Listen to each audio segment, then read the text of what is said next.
భగవంతుడుండు భక్తి లేని తోట పాపముండు. భక్తి కల్గువాడు పరమాత్మ తానయా.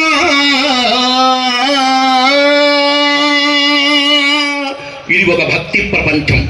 కాసేపు అన్నింటినీ కూడా మర్చిపోయి కొండ మీద ఉన్నాము అనేటువంటి ధ్యాసతో, వెంకటేశ్వరుడు యొక్క దివ్య ఆలయంలో ఉన్నాము అనేటువంటి భావనతో ఇక్కడ ఈ కళ్యాణాన్ని తిలకిద్దాం. కొండపైన వెంకటేశ ప్రభువు యొక్క మెట్లు ఎక్కుతున్నట్టుగా, గోవింద నామాలు విన్నట్టుగా, క్యూలో వెళుతున్నట్టుగా, అనేక సేవలు దర్శిస్తున్నట్టుగా భావించి ఈ కళ్యాణాన్ని తిలకించి మనమంతా కూడా ఆనందాన్ని పొందుదాం. ఒక పక్క అన్నమయ్య గానం, ఒక పక్క గోవింద నామాలు, ఒక పక్క భక్తవర్గం చక్కగా అలంకరించబడినటువంటి వేదికలు, కదలీపత్ర దీవెనలతో స్వాగతం పలుకుతున్న